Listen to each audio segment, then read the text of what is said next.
Welcome to Nashville Mountain Bike Podcast, powered by SORBA Mid-TN, where we talk about advocacy, trails, and anything and everything mountain bike. Hope you enjoy. Welcome to the show.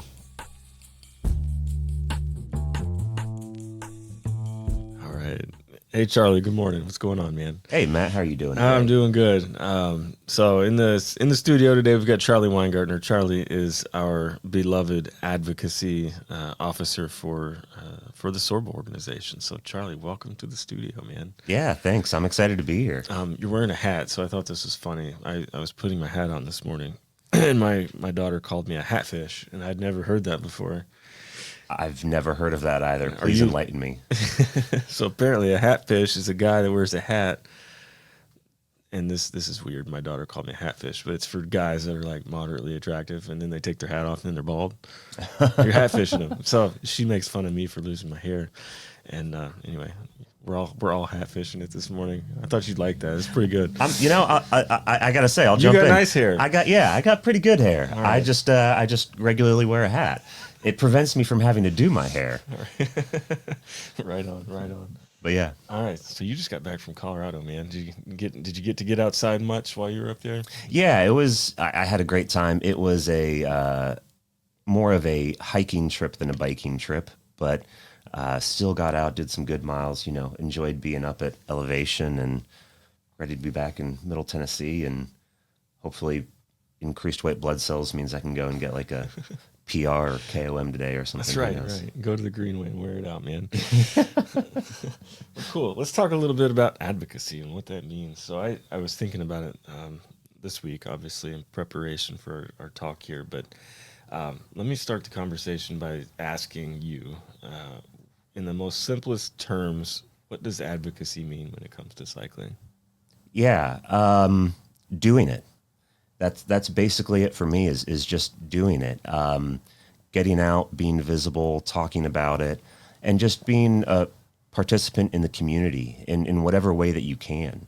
You know, if that's going on an ice ride on the Greenway, if that's going to, you know, public meetings and advocating for, you know, better cycling infrastructure, better mountain biking facilities, trails, all that kind of good stuff. It just across the board, it's doing it. My big thing that I've always focused on is progress requires participation. So even if you're, you know, for instance, like mountain biking, if you're trying to clean a line or a feature or something like that, you're only going to progress at it if you participate, if you practice, if you go out and do it. And the same thing goes for advocacy. You just have to participate, and it comes in so many forms and factors and ways that, you know, people can meet being an advocate. But I think the biggest thing is just doing it, being in love with a bike and whatever form that might take, and just being a part of the community. Yeah. So that was a trick question, by the way. There is no easy way to like describe advocacy. No, you're absolutely right. There isn't. I was trying to do it myself, and I couldn't, because everything I thought of, or like everything that SORBA does, every hour, every minute that you and I and everybody else on the leadership team, every bit of it's advocacy. Yeah. This is advocacy. Well, and that's why I putting the big umbrella, just doing it. Yeah. Whatever that might be. Yeah. And just like, I'll give you a little bit about myself. And I never grew up in a household where my parents were charitable people. They never, you know, it just wasn't a part of what we did growing up. It wasn't, you know, my parents didn't go out and volunteer, and I in turn never had an opportunity to go out and volunteer, really. And it wasn't until I came to SORBA where, you know, the spirit of volunteering really grabbed a hold of me. I don't think I recorded a volunteer hour before I came to SORBA, which is crazy. And now I'm putting dozens and dozens of hours in a week. But it was like this shift that I had to have, like, within my person, to go from not even recognizing that was a thing to like doing it actively and being very intentful about all the stuff that we try to do as far as programming, hours spent, because time is a resource and resources are limited and volunteers are limited, that kind of thing. Do you think there's a separation in the population of like people that might not just know how to do it versus the people that are really good at it? I think there's a separation of sure, some people might be afraid of kind of circling back to, like you said with the trick question, like the word advocate, like so many people might think that like, oh, I have to do X or Y in order to become an advocate. So I think maybe there's some fear around that word, if you will, Yeah. and fear of like fear as if there's a barrier to entry. Yeah. But I think largely the whole as a population of just everyone, not even just cyclists and mountain bikers. I think once you find the thing that you love and you want to devote your time to, then that fear and that feeling of some kind of barrier just diminishes. Yeah, no, that's a good point. So it might not be something that you consciously seek out and try to do, but once you find that thing that you truly love, then you kind of jump into it without even realizing it. Sure. And that is so. Let's just describe some things of advocacy, right? You could show up for a trail work day. You could, show up for a town meeting, and that would be what I would consider like political advocacy type things, versus the social advocacy where you're just promoting what you're doing. So I want to focus a little bit on the political advocacy side, which again was brand new to me when I started showing up at town meetings, and it's very uncomfortable. It was uncomfortable for me. But prior to SORBA, I also joined my own town planning commission. So I got involved in a little bit of town politics before I came to SORBA, so I knew a little bit about how it worked and what was expected. But would you say you spend a majority of the time looking at the political side of things here in Nashville? Yes, I do. And that's probably because I feel like we have a really good social dynamic already. And I think the area that needs focus is the political side. And what do you mean by we have a good social dynamic? We have a good community of riders that. Yeah, we have a great community of riders. Whether that's all across the board, any type of bike. I think there's a good group of people who really love doing it and love talking about it and are welcoming and inviting. So while that tent can always grow, I think we do an excellent job of working on growing that tent and being social and hospitable and all of those things. Changing the political side of it is a lot tougher because we are, compared to all the other kind of special interest groups in Middle Tennessee, we are still a pretty small faction. And so gaining the attention and will of the policymakers, of community organizers and everything, it is a bit tougher. It's more of an uphill battle. So I think that side of things definitely needs to be fostered and nurtured much more than the social side. So let me give you this, and you might disagree with me on it or not, but there's two ways to make change happen, and one of them is through consistent advocacy, and the other is money. Is that fair to say? If you had one of those, you can make change happen. Yeah, and one is definitely faster than the other. That's right. So I took a trip out to Bentonville. Bentonville's a huge mountain biking mecca community, and that's an example of a situation where I think they have both, right? They have good social advocacy, but they have money. Yeah. They have money that they could just dump into the system to create these awesome things, which in turn creates a user group. But I think if you look at Bentonville from like the chicken or the egg perspective, the money came first to develop that area. Yeah.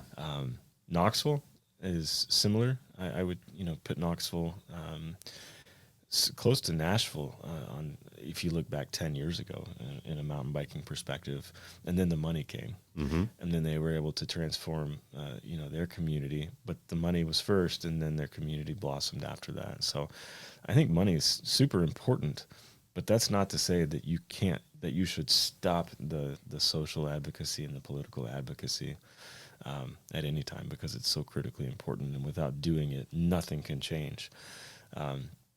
So I don't know if people know this or not, but like if you look at Nashville and you look at like who is involved in the political advocacy the most, like your name would come up, right? I know you're not going to want to admit it, but it would be up there. I mean, there's certainly a lot of other people who do it with me. All excellent, wonderful people, fantastic friends of mine.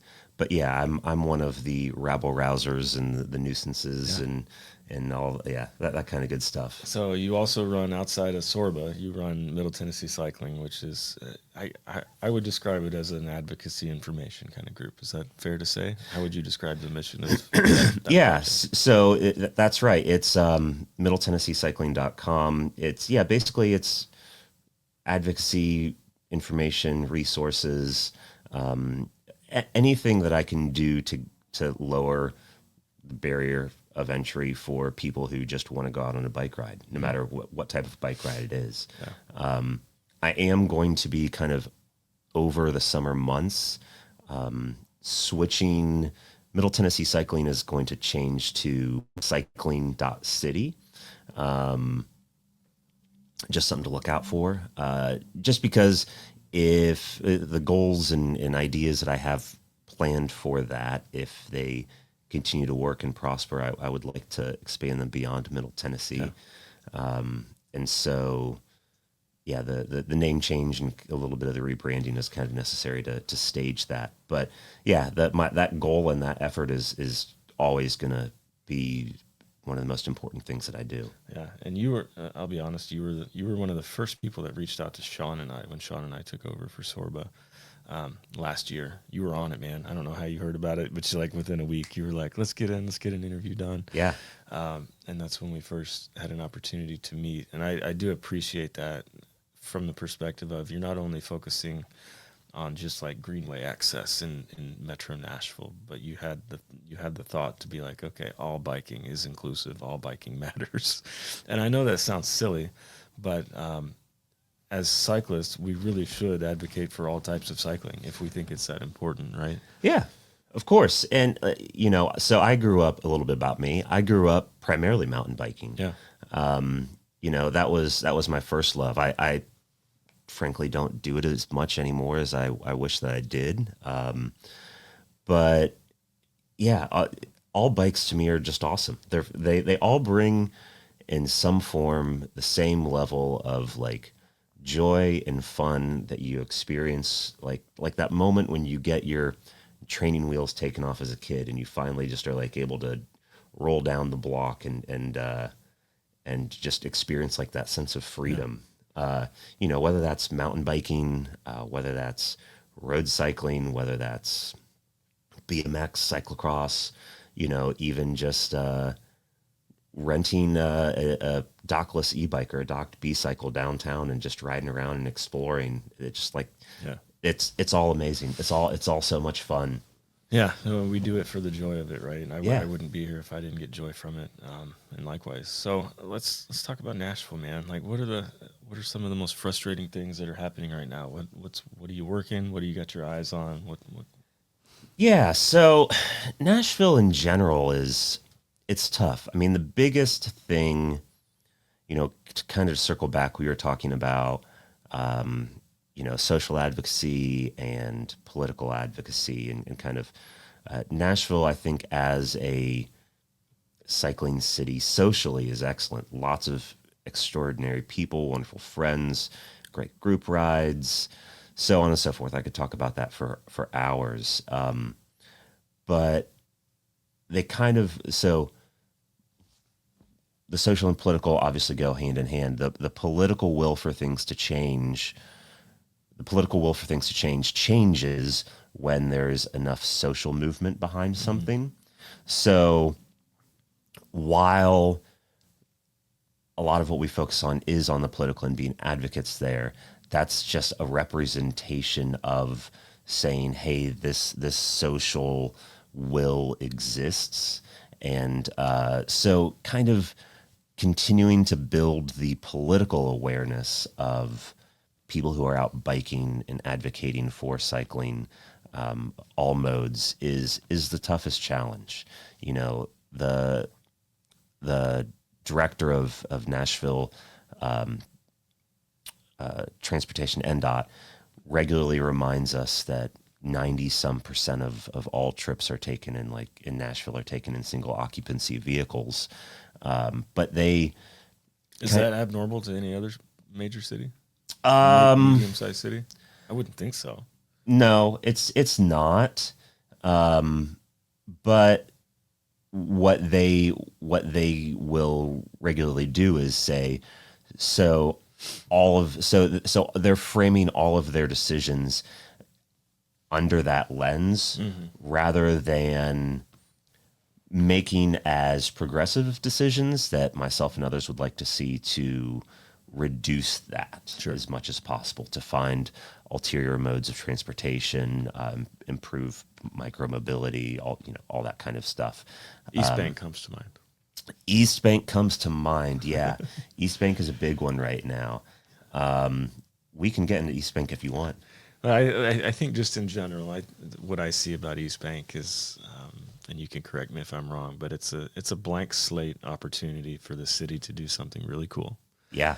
And as cycling advocates, we don't feel like the plans at this point are adequate enough to meet the needs of cyclists in the town. And to your point, it's more designed to be 90% for the single occupancy vehicles to get through there. Is that fair to say? Yeah, no, it's fair to say. And they're framing it under, especially for the East Bank Boulevard, that they want it to be a primary transit corridor. So they have bus rapid transit lanes, which are excellent. And then they have multiple normal vehicle lanes. But the whole thing is a 110-foot right-of-way, which is about as wide as an interstate. Yeah. If you think about I-24 as it goes through East Nashville, kind of right by where the new stadium is being built, that's the width of the road there. Wow. That they're going to put for the East Bank Boulevard. They're saying, well, it's not going to be a dangerous road. It's not going to be this, that, or the other. There's going to be bike facilities on the other side, or excuse me, on a different street that kind of runs parallel to it. And the whole thing, I'm looking at the plans and I'm thinking, there's no way that this is going to be a place where people actually want to go and spend time on a road that's 110 foot wide, that, getting from one side to the other is going to be so problematic and challenging for people of varying pedestrians and cyclists and all that kind of stuff. It's just not going to be comfortable. It's whether they admit to it or not, they're denying it, but it's going to be a high injury road. Sure. And the fact that they're saying, well, there's bike lanes, there's going to be bike lanes and stuff over on another street. Like, people are going to go wherever they need to go. And if their mode is by bike, they're going to go by bike. And if their destination is on the East Bank Boulevard, which is going to be like the focal point of that whole neighborhood, then they're going to go by bike on the boulevard. It's like the wandering path principle, right? Yeah. People are going to follow where they want to go, and whether you have a sidewalk there or not. So, yeah. East Bank is, it's interesting. And, ideally I would love to see that they reduce car travel lanes. Like, they kind of randomly and out of the blue are just like, well, we're anticipating having 30,000 cars on that road a day. And they're designing it for that amount of cars, rather than trying to design something that reduces that. Sure. We're accommodating rather than actively looking for alternatives. Right. But the big issue with the current big issue that I have with East Bank Development Authority and kind of how that whole thing is going is in their last public meetings, they have their preferred design, which is the one that we've been discussing, and all of the other options that were created and thought of and presented were kind of just like shuffled to the side. Mm-hmm. And like, okay, here are better options that are more pedestrian friendly, that are more cycling friendly, that's going to make a better and more inclusive community. And those are just kind of like, these don't even pay attention to those. In the last online public survey that they did, they weren't even shown on the survey. Really? Yeah. So essentially what it felt like they were doing is they were just trying to say, here's our preferred option. You don't need to know anything else. And just they're manufacturing the consent for that option, rather than showing all of the options and allowing people to go, wait, why are we going with this one? This one's crazy. So it's an interesting battle, and it's going to be ongoing for a couple of years, I think. Yeah, I think it's important when talking about these things, and I want to jump over to Percy Warner because that's going to be of interest to our folks here. It's going to be the big topic of conversation today. But I think the big question out there is, what should people be doing right now for these major projects that are out there in the works? Like if you're an advocate in the community, or you're a mountain biker, or you're just a citizen, what should you be doing today in getting your voice across and your feelings across, that kind of thing? But let's talk about Percy. Everybody should be familiar with Percy at this point. Many moon ago, Percy Warner Park sits on land that was donated to Nashville by a gentleman named Luke Lee. And this was in the early 1900s. At the same time, and these guys might have been buddies, by the way, Mr. Cheekwood, and I don't know if that was his name or not. I think the Cheeks. The Cheeks, yeah. So those two families, they essentially started their business at the same time that Percy Warner and Edwin Warner Park were developed. The Cheek property, of course, is private property, and it's a private entity, and it remains today a private entity, a park-style arboretum event center where special events come in. And I'll be the first to say it's an awesome place to go if you've been there. It is. Really cool. I think it's an awesome resource for Nashville. I think it adds value to the city. But right next to it, you've got a park that's been around for over 100 years, and that land was deeded over to the citizens of Nashville to enjoy in perpetuity. Right? Mm-hmm. Cheekwood has a problem with access. They're in the middle of a neighborhood, and the neighborhood sprawl has just grown around them over the course of years. And it has created a traffic problem of the ingress and egress of traffic in and out of Cheekwood. Just this week, they actually released their, I don't know if it's their final plans or not, but they are developing parking garages and stuff to accommodate more parking for more vehicles to get back in there, which is in my mind anyway, is a precursor to say, okay, well, they're also hoping that they can get a better ingress and egress in and out of that property to support all that additional parking. Anyway, the plans came out last year. There was a study done. The Belmead mobility study was commissioned to be performed by a private entity, Kemley Horn, which is a contractor that does studies like this. And it's their job to go out and look at different options that they have to bring a new road, essentially a driveway, into the Cheekwood property. Of all of the options that were discussed, really, to your point, they kind of hone in on one. Yeah. And the big one, of course, is the driveway through Percy Warner Park, the northernmost part section of that park, in an area in and around Hookman Hill. And if ever anybody's been up there and seen Hookman Hill, Hookman is a pretty prominent physical structure. So in our minds, at least, the only way that we can see that working is to develop that road around the hill, which further pushes it into the park property. Yeah. So that's the deal, right? Cheekwood wants to acquire that property to build a development egress into their property. And yeah, it's great for them, right? It would be an awesome road for Cheekwood. Yeah. But for people that are interested in public lands, advocacy, and preservation of property and parks, this is a terrible situation. Not only do we have mountain bike trails that exist currently in there, there's hiking trails that exist in there. There are old historic wagon roads that exist in there, and all of that stuff means something to a lot of people in Nashville. Right. And from my perspective, I could go one way and be like, okay, it's not that much mountain biking trail. It's not that much property, but that's where you get into trouble. Yeah. Right.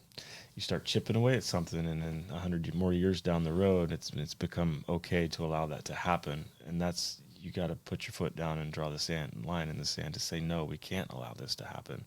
And that's where SORBA stands. And that's where a lot of the members of the community stand, Friends of Warner Parks. We don't want this to happen. We can't allow this to happen. Public parks are for all people. It's not meant to be sold on the open market to the highest bidder. And in the true spirit of public land, right? This belongs to the people. It doesn't belong to anybody to have the right to sell it off for public interest. Yeah. And that sucks for Cheekwood. So the city wouldn't be selling the land off. Right. They would just be taking the land from parks to put a road there. That would ideally and almost exclusively benefit Cheekwood. Right. So there's a number of things that I've found that I personally have wrong with the Belmead Highlands mobility study that they put forward. Kind of the first one for me was planning department. The planning commission said when they passed it, they said we are asking the other departments of Nashville. So NDOT, Parks, a few others, to find a public interest in a new Highway 100 access point to Cheekwood and to Parks. So they came out and said, go and find this public interest. Right. Like, don't investigate it. Find one. Mm-hmm. So like that to me is the big first one that I was just like, well, hang on a second. You're asking them to basically say, do whatever it takes possible for us to come up with there is in fact a public interest here. The one thing, and you talked about it, there is a traffic issue, no doubt about it. Page Road, which is kind of the main artery through the main neighborhood road through Belmead Highlands, has gotten traffic calming by NDOT's traffic calming program, which is neighborhood led. They have to get a number of signatures, then that gets submitted to NDOT and they evaluate it for if it's necessary, and then it goes through a whole vetting process. It's actually a really great program, but it has gotten traffic calming done on it, which, speed humps and all that kind of stuff, just to keep the traffic flow down. But one of the things that I find fascinating is they think that adding a road through the park would it seems like they're just pretending like it would alleviate all of their problems. Here's the thing. Even in their study, they identify that most of the traffic coming to Cheekwood comes from the north. They would be putting the entrance further south on Highway 100 through the park. And we can't control how GPS routes vehicles. But they can put up a sign that says no Cheekwood traffic. That wouldn't matter. That wouldn't matter. There's been loads and loads of studies, not studies, but instances. Like I was reading. Back to wandering path. People are going to do what people are going to do what they're going to do. But yeah, people are going to do what they're going to do, and GPS is going to guide people to go whatever way it determines is best. And there's a study, not a study. There's a city in New Jersey who was constantly having rush hour traffic, like go through this small little town, I think Linois or something like that, right next to the GW Bridge. And they did everything that they could to prevent this rush hour traffic going through the city. And ultimately, like, you know, they did like placards and things that, like, if you lived in the town, you got like a placard on your car, and like charging fines and all this and that and the other. And of course, like, you know, the New Jersey Attorney General and everything, like, found it all to be unconstitutional and what have you. And of course that's New Jersey, but basically saying, like, you know, just because we put a new road through Percy Warner Park that would ideally be like the main way for people to access the northern part of Percy Warner and then also Cheekwood, that does not mean whatsoever that it's going to be utilized as such. I also think there's a lot of potential issues with the traffic counts that they did, saying that, you know, I think one of the kind of smart political moves, if you will, that the Planning Commission tried to do was state that that Parks, Percy Warner, also has an access issue and really needs to have this Highway 100 access road as well. You know, they said that the golf course, the parking lot, and which is also utilized primarily by the golf course, also a lot by mountain bikers, and probably very, very, very to a lesser extent, people parking there to walk around Percy Warner, because there's not really a great trailhead there for hiking. They said that the traffic generated by that parking lot alone was more than what is considered normal for a neighborhood street, which is about 1,000 vehicles a day. But even at the peak of golf in the summer, if you have 7 a.m. to 7 p.m. tee times, 12 hours, and you're having tee times at every 12 minutes is what that golf course does. You have 4 people going off every 12 minutes. You're only getting 300 cars max. And that's everybody driving solo. And 700 more people aren't showing up to mountain bike and to hike and using that parking lot every day. So, like, the numbers that they came up with in that study, just like, they don't add up. Sure. They're not adding up whatsoever. Yeah. Yeah. So let's drill in on this point, because I think it's important for the listeners to understand the deed from Luke Lee. Right. Was given to it's essentially a document that allows for that transition of land from one owner to Nashville.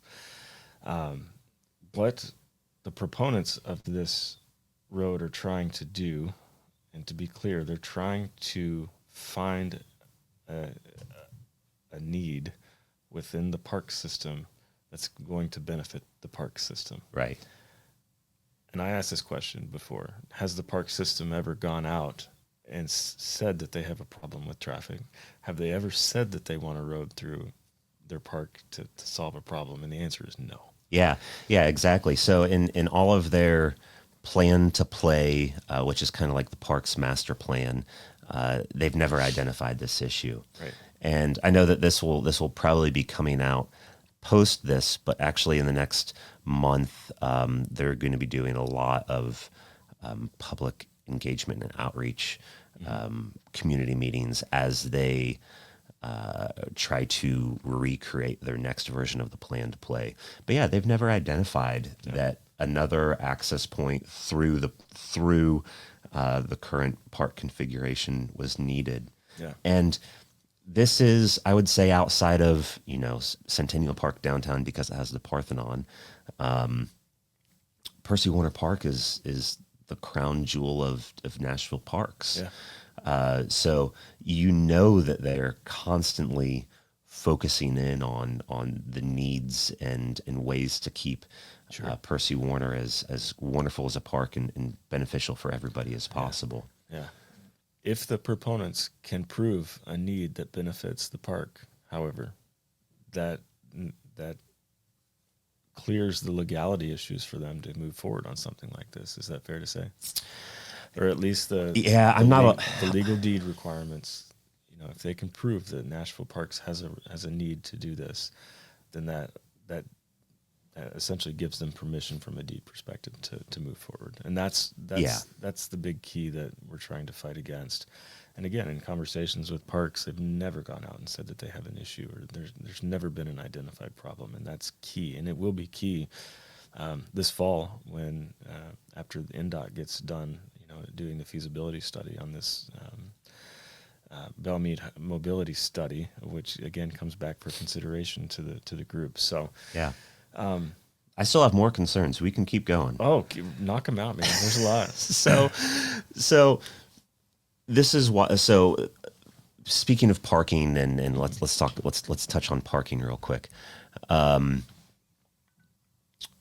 You mentioned Cheekwood did just announce that they have initial designs, renderings for a 650 car parking lot on their property, right, which they do need because all of the overflow parking has gone on to Percy Warner Parks.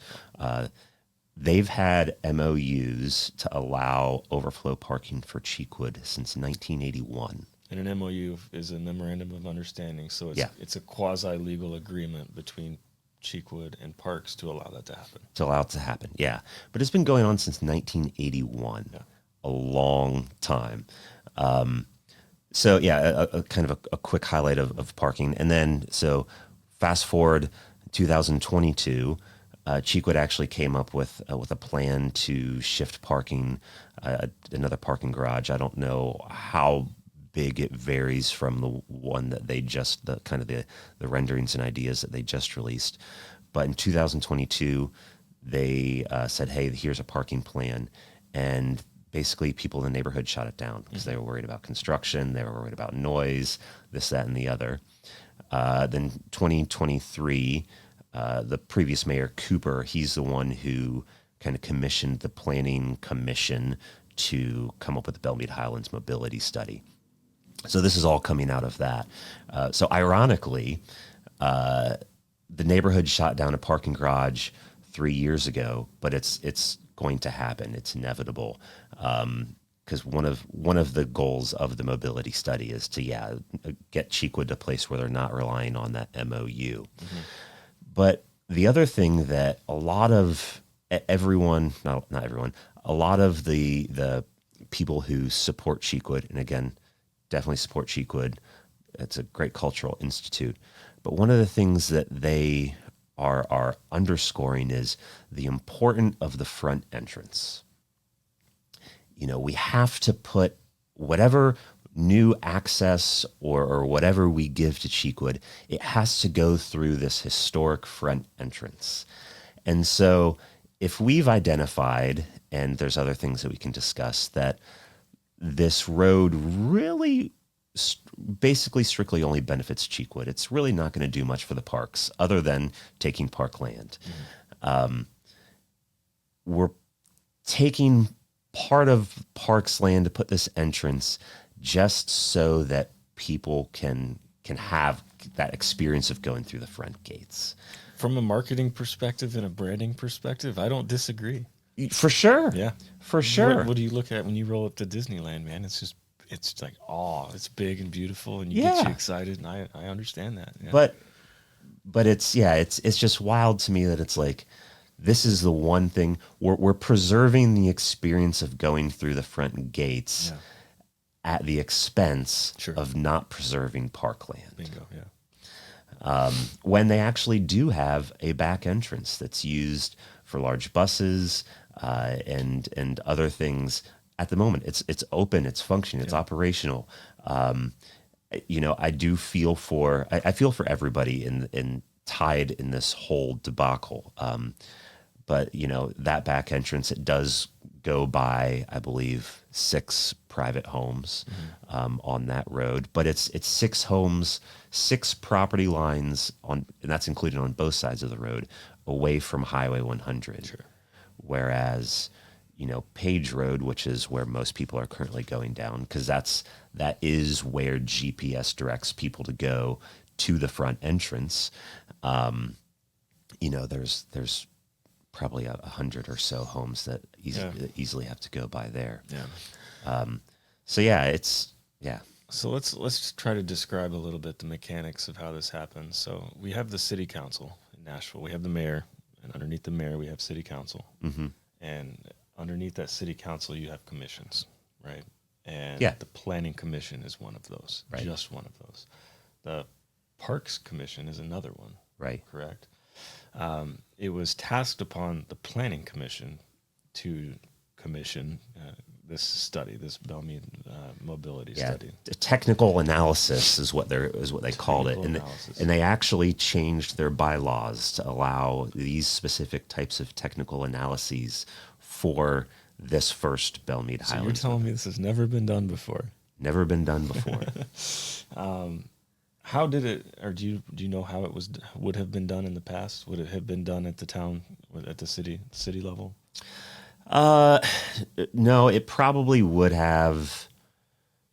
It probably would have gone under a specific planning, kind of zoning permitting, which would also have gone through the planning commission, but because of the stakeholders, the scope of it. Mm-hmm. It is much larger than what a normal specific planning zone would encompass. So it was needed for a new mechanism was needed for this type of issue. So I was going to say, on the surface, it looks like a good idea as far as getting stakeholders involved and doing this from the planning's perspective. Right. That change, when concerning yourself with these big types of changes in the town, it at least appears to be a good thing that it's being done this way. Yeah. What's in it for the planning commission to see this thing through? Is there anything in it? Is there any benefit for them to see this through? I mean, the planning commission does have the ability to, they plan the city. They,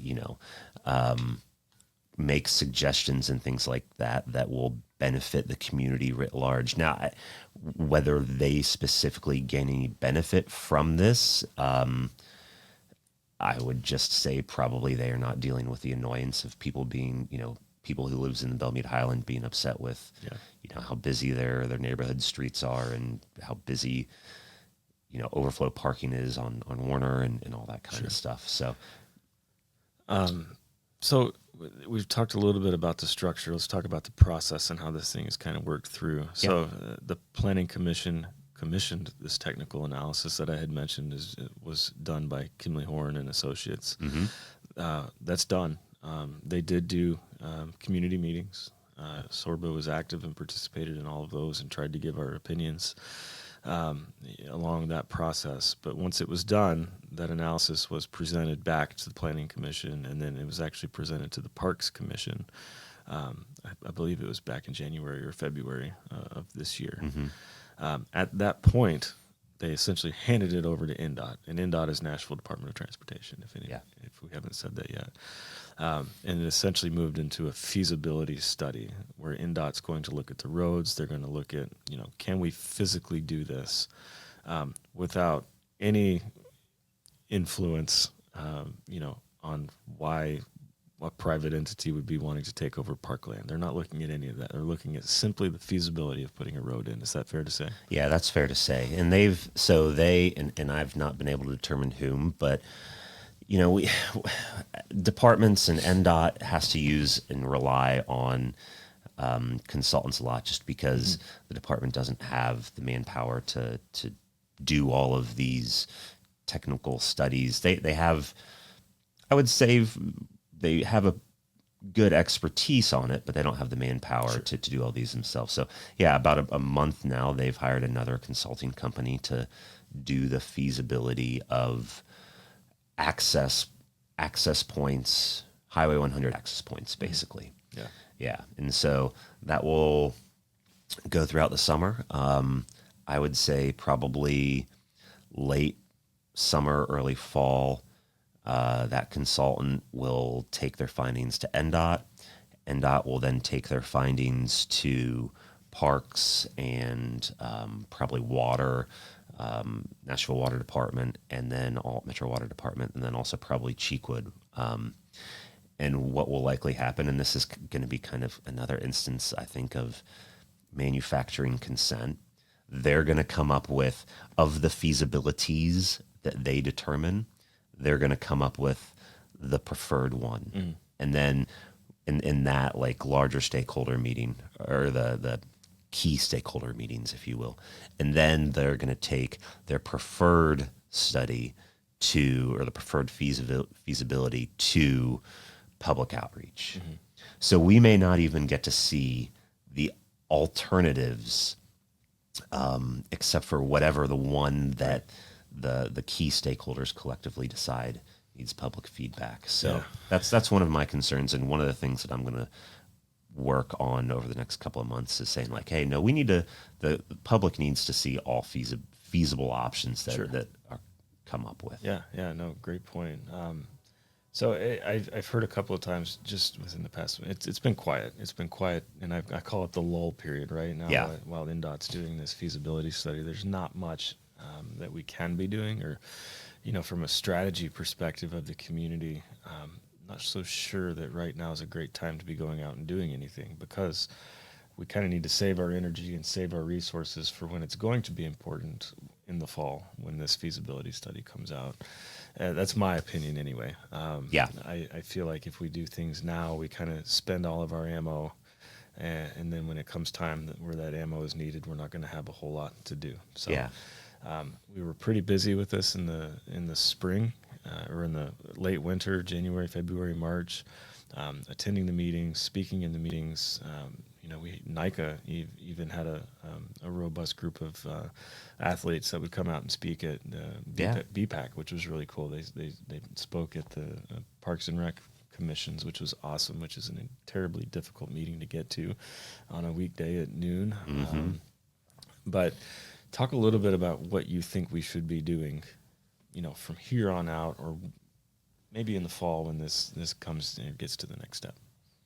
Yeah, just letting people know the importance of, specifically, for SORBA, the importance of mountain biking and the importance of Percy Warner trails. You mentioned NICA. Loads of high school kids use those trails for practice and for training, and they're invaluable resources. I mean, like, what I would have killed to have had a cycling team, road or mountain biking, when I was in high school. Oh yeah. Oh, I moved here in 5 days before moved to Middle Tennessee, 5 days before my freshman year of high school. And just like to have had a mountain biking team would have been a game changer. Yeah. So like I look at all these kids, and I'm so thrilled to see their passion and their just how amazing they are. But I'm also so incredibly envious. But yeah, because they're faster than you, Charlie. Yeah, that's exactly. But yeah, just get out and show people our love for the sport and for bikes, and just how important it is, and then also how welcoming we are. It shouldn't be a this shouldn't be a us versus them issue. It should be a, hey, everybody come out and enjoy mountain biking, because this is awesome. Mm-hmm. This is fun stuff. More people should be doing this, and for the ability to lose a resource for people to do it wouldn't be good. It wouldn't be right. Yeah. And I don't think that. I think there are ways that we can solve, the Cheekwood access and parking and traffic issue that benefits everyone. Yeah. I think circling back to what we talked about starting the show here, advocacy is everything. It's every handshake. It's every interaction. It's every on and off the trail, whatever. I mean, if you're sitting out there and you know somebody that's on the city commission or that's on the planning commission, talk to them about this stuff and, press them and try to get them away from at least the bullet points, right? See if they have a knowledge about what's really going on and what it means to us. And the other thing that I'll drop, because we haven't really spoken about them too much, is reach out to your council member. Yeah. Council members have a ton of weight and pull in Nashville, sometimes for better, sometimes for worse. But even if, you don't live in, I think it's 34 is that council district, even if you don't live in 34, just reach out to your council member and say like, hey, these are the things that are important to me. I'm a constituent. And how do I reach out to those people? If I've never done that before, that may seem really hard and really weird, but how do I do that? Yeah. So, I mean, I don't know. I don't have the URL memorized, but if you just Google like Nashville council districts, they actually have on nashville.gov a simple tool. You can plug in your address and you can find out who your council member is, and it will give you all of their contact information. And yeah, it's a great thing to do. Because even if you emails and phone numbers, that kind of stuff. I mean, yeah, that's what we're talking about here. Yeah, emails and phone numbers. And in the past, in my experience, they've actually been really responsive. At least if you send a letter to the President of the United States, you might not get a response back. Right. But you get down here to the localities, and they're actually pretty responsive. Yeah. And if they're not, then that's a problem. Right. Right. Yeah. So I say that to just encourage people to do that and to send a letter, send an email, send a letter or an email to or a phone call to the Planning Commission, because they are involved with this.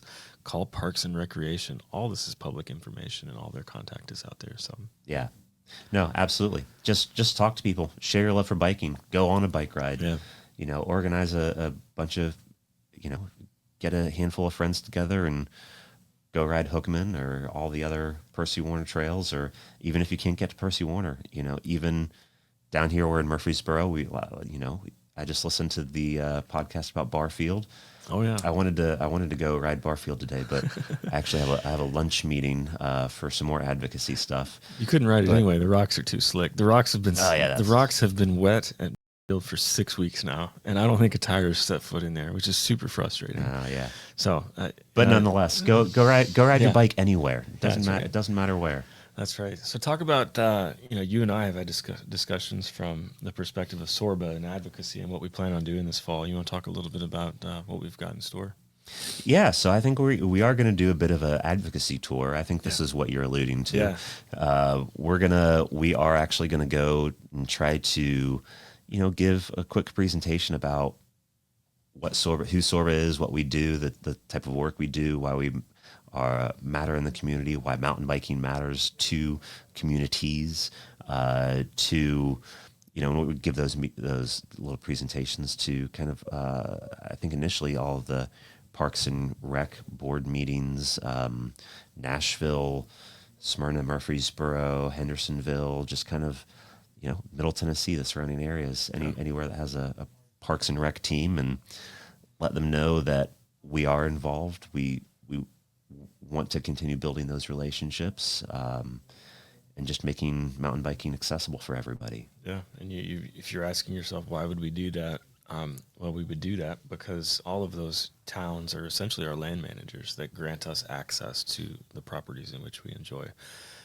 Nashville Metro Parks and Rec is our largest land manager, and they've been fantastic partners to allow us to come in and they manage Cane Ridge for us. They do Cedar Hill, Bells Bend, Hamilton Creek.